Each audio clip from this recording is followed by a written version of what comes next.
Bonsoir à toutes et à tous et bienvenue sur Monaco Info, jour de fête nationale. Vous l'avez peut-être suivi en direct sur notre chaîne ou sur place à grands coups de hipipi pourra. Nous reviendrons bien sûr grandement sur ces célébrations, que ce soit dans la cathédrale, dans la cour d'honneur ou sur la place du Palais. Nous vous ferons découvrir l'atmosphère et les coulisses de cette grande fête populaire. Nous vous expliquerons pourquoi le corps des carabiniers du Prince s'est vu décerner officiellement l'ordre de la couronne, une décoration obtenue il y a 5 ans mais qui a été portée pour la première fois ce dimanche. Nous recevrons le commandant supérieur de la force publique, le colonel Tony Varro. Il reviendra sur cette édition 2023. Et enfin, vous découvrirez le défilé de Pauline Ducruet, fille de la princesse Stéphanie. Hier soir, lors du dîner de gala de Viva Nova, Pauline Ducruet a fait défiler avec sa marque Alter 16 femmes de l'association monégasque Écoute Cancer Réconfort. C'est le moment le plus important de l'année en principauté, l'occasion pour les monégasques de communier, d'être au plus proche de la famille princière. Eh bien, revenons à présent sur les temps forts qui ont marqué cette fête nationale avec Vanessa Dessy. Vous l'avez certainement vécu en direct sur notre antenne, la fête nationale a remporté comme chaque année un véritable succès populaire. Traditionnellement, les festivités ont commencé à 9h30 par la messe d'action de grâce en la cathédrale de Monaco. Avec notre prince souverain, nous voulons œuvrer au service de la promotion et de la dignité de tout être humain.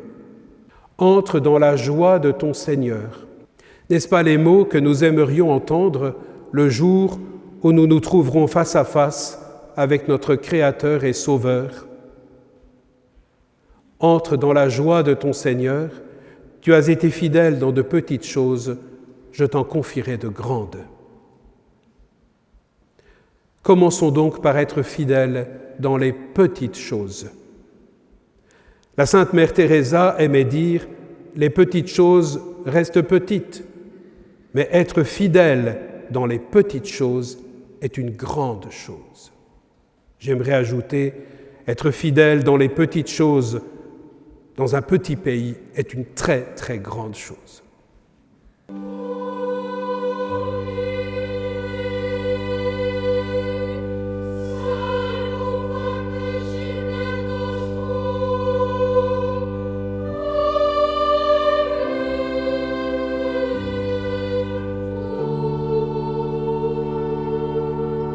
Prions le Seigneur. Seigneur Dieu, tu disposes et gouvernes toutes choses selon un ordre admirable. Regarde avec bonté notre prince Albert. Dans ta bienveillance, répands sur lui ton esprit de sagesse.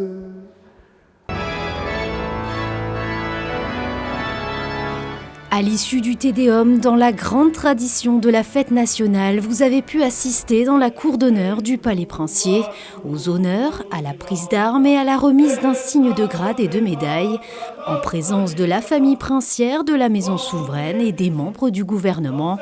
Le prince Albert II a remis des insignes de grade aux 35 militaires de la force publique promus dans l'année. L'ordre de Grimaldi au grade de chevalier à un de ses carabiniers. Par ordonnance souveraine, en date de ce jour, est nommé chevalier dans l'ordre de Grimaldi, le maréchal des logis David Clément.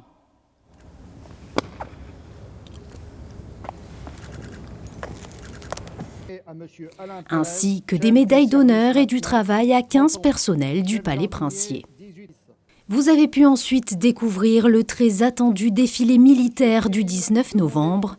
Cette année, le souverain a souhaité que la fête nationale s'inscrive dans les commémorations du centenaire de la naissance du prince Régnier III, afin d'évoquer ses états de service et sa vie militaire. Quelques jours après la libération de la principauté, le prince Régnier III s'est engagé en 1944 dans les rangs de l'armée française. C'est donc pour souligner son passé militaire qu'un détachement du 1er régiment de tirailleurs d'Épinal et sa formation musicale l'Anouba a répondu présent à l'invitation du souverain. Ces militaires ont défilé en tête des troupes derrière les étendards du prince Albert II et du prince Régnier III.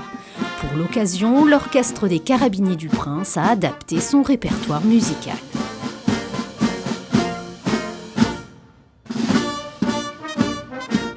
Les troupes à pied ont été suivies cette année encore par un détachement motorisé composé de motocyclistes des Carabiniers du Prince, d'engins de secours et de lutte contre l'incendie, et par les motocyclistes de la Sûreté publique.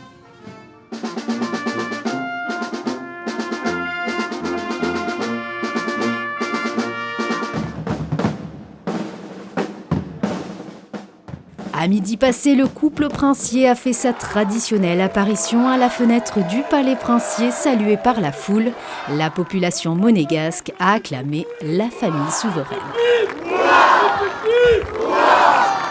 La ferveur sous les balcons, comme chaque année, mais aussi en coulisses. On peut même parler d'effervescence où tout le monde est sur le pont depuis plusieurs jours.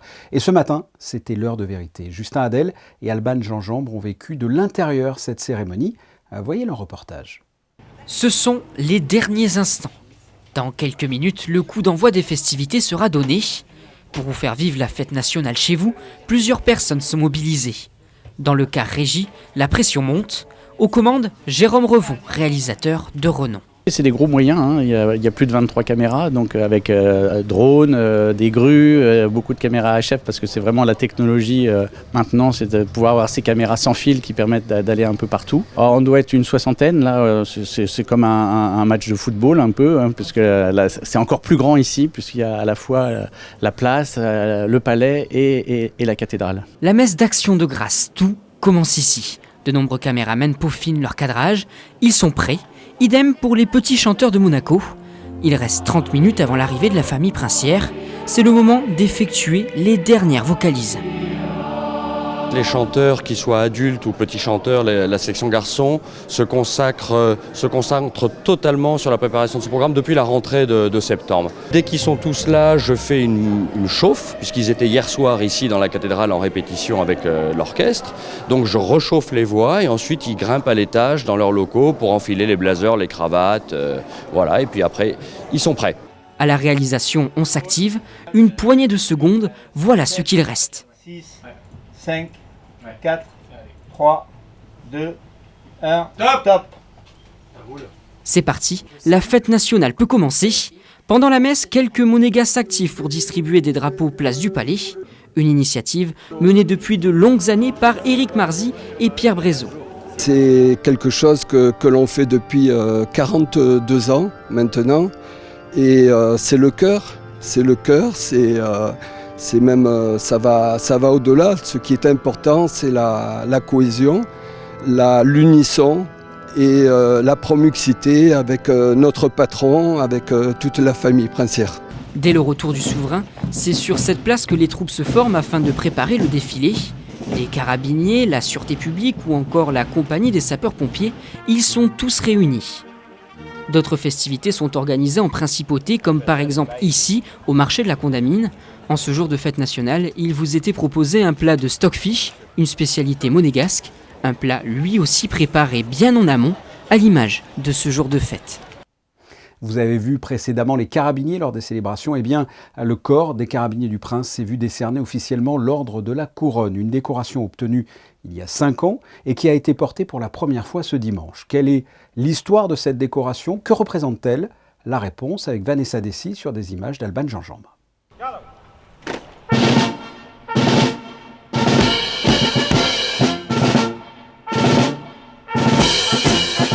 En reconnaissance des services rendus au souverain, à sa famille ainsi qu'à la principauté, le corps des carabiniers du Prince s'est vu décerner l'ordre de la Couronne à l'occasion de son bicentenaire en 2017.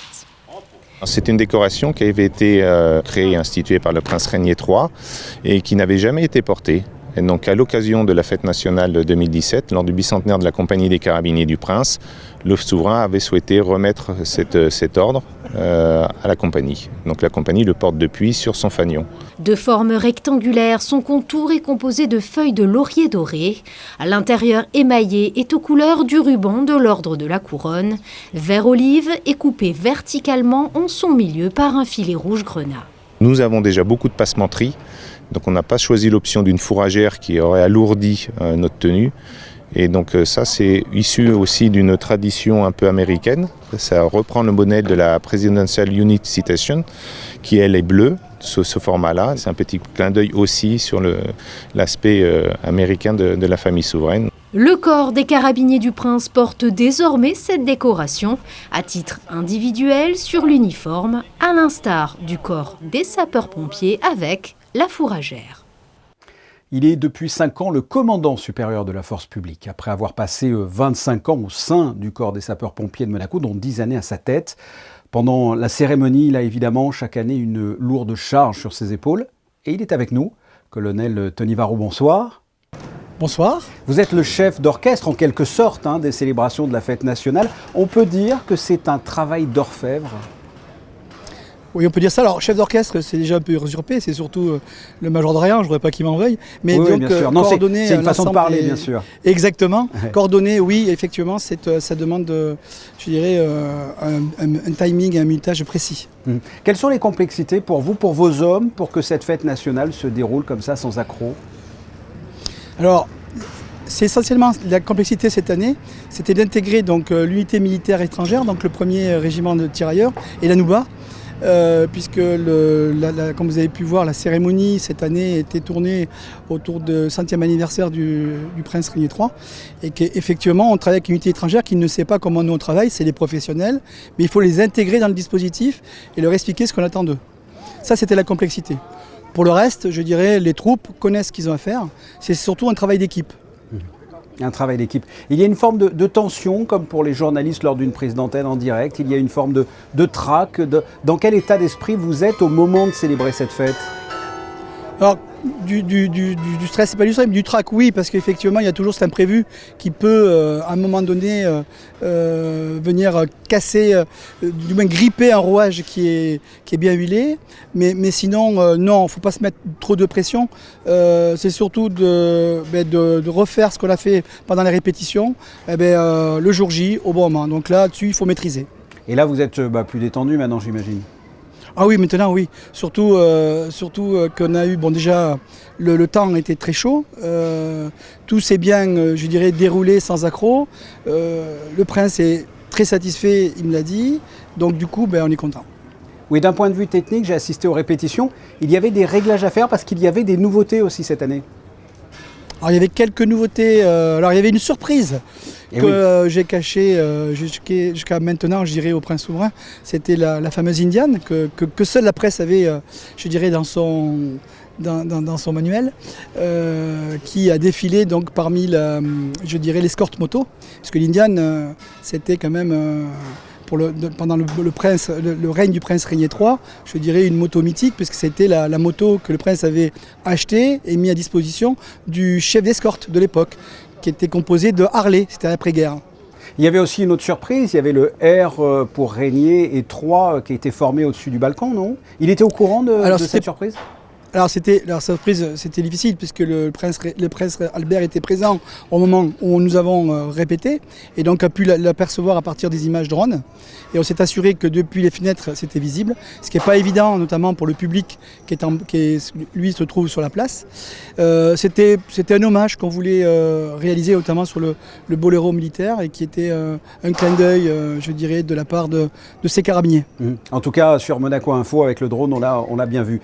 Quel souvenir vous allez garder de ces célébrations? Je dirais que ce soit, je dirais, parfaitement réalisé, sans accroc, avec un temps magnifique, un soleil, je dirais, superbe, une place, je dirais, qui était chargée de public, la réaction aussi du public à certaines phases. Ça reste un beau moment. Nous célébrons, vous l'avez dit, le centenaire de la naissance du prince Régnier III. À ce titre, c'était une fête nationale donc un peu particulière. C'était important de lui rendre hommage?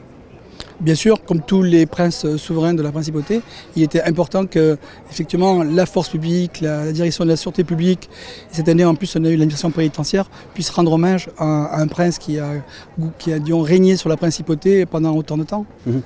D'autant que vous, personnellement, vous l'avez connu à vos débuts en principauté. Alors moi, c'est plutôt une histoire personnelle, puisque j'ai été recruté sous le règne du prince René III, puisque c'est lui qui a choisi, bien sûr, sur proposition, ma candidature. Et effectivement, j'ai toujours en mémoire ma remise de galant de capitaine en 1993, quand je suis arrivé, c'est-à-dire le 19 novembre 1993. Donc effectivement, pour moi, c'est plutôt un côté personnel. Bien sûr. Dernière question, le caporal Messaoud VI va bien? Je parle du bélier, la mascotte du 1er régiment de tirailleurs. Oui, d'ailleurs il a été incroyablement, je dirais, sage. Et j'étais même impressionné par sa placidité, il ne bougeait pas. Le maître bélier apparemment avait bien la maîtrise de l'animal.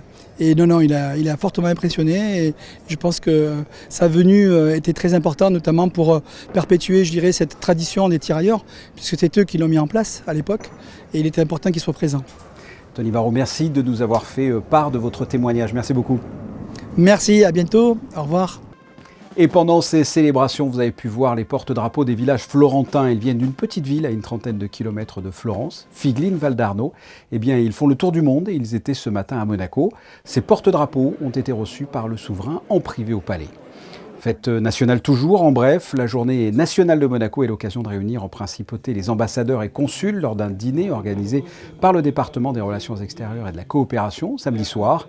Cette grande réception diplomatique et consulaire s'est déroulée au Yacht Club en présence du souverain, de son épouse et de sa sœur, son Altesse royale, la princesse de Hanovre. Et comme beaucoup de monégasques et de résidents, juste avant le dîner, ils ont ainsi pu suivre le feu d'artifice proposé samedi soir. Vous étiez probablement nombreux d'ailleurs à suivre ce spectacle, que ce soit du côté du Port Hercule ou peut-être sur votre terrasse, peu importe.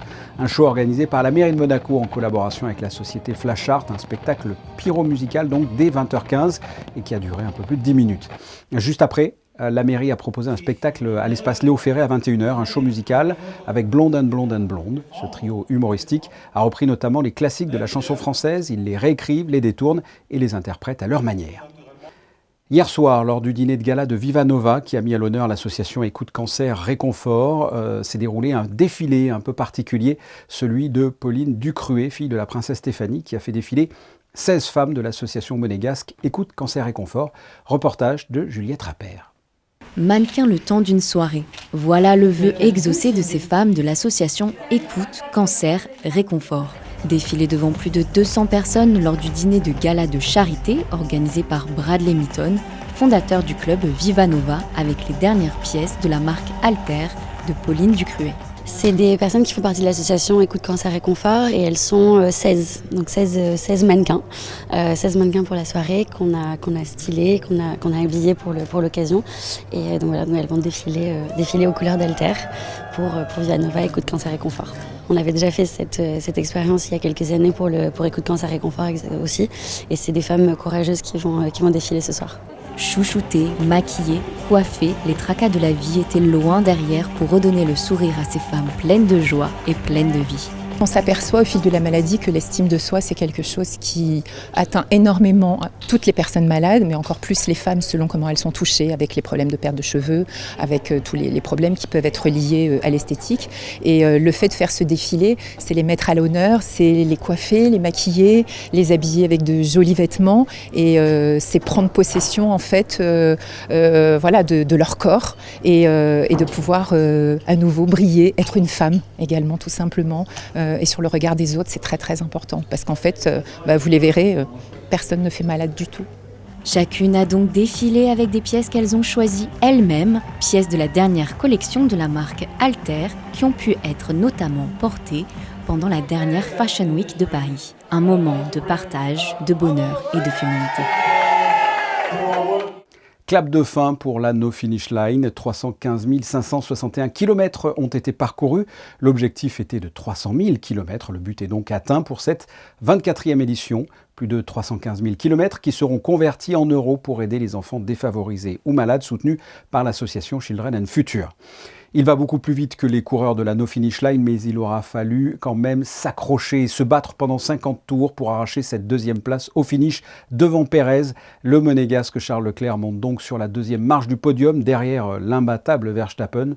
L'Hollandais remportait une nouvelle victoire ce week-end à Las Vegas. Ce journal touche à sa fin. Avant cela, un petit point sur l'éphéméride. Quel temps va-t-il faire ce lundi, jour férié, Justin ? Bonsoir Fabien, après une belle journée de festivités, vous pourrez profiter demain de votre jour férié avec un temps légèrement couvert. 12 à 16 degrés sont attendus malgré un ressenti qui ne devrait pas dépasser les 15 degrés. Une journée plus fraîche vous attend. Concernant la température de l'eau, ça ne bouge pas avec un thermomètre bloqué à 18 degrés. Le soleil se lèvera à 7h29 et vous pourrez admirer le coucher de soleil à 17h02. Saint-Edmond, demain c'est votre jour. Merci Justin. On passe au flashback du dimanche. Que s'est-il passé les autres années courant novembre ? Eh bien, nos photographes sont remontés jusqu'en 2018. Entre No Finish Line ou Expo Universelle à Dubaï, voici votre flashback. Ce journal est terminé. Vous retrouverez ce lundi Émilie Rousseau à la présentation. Je vous souhaite de passer une excellente soirée sur Monaco Info. À très bientôt. Au revoir.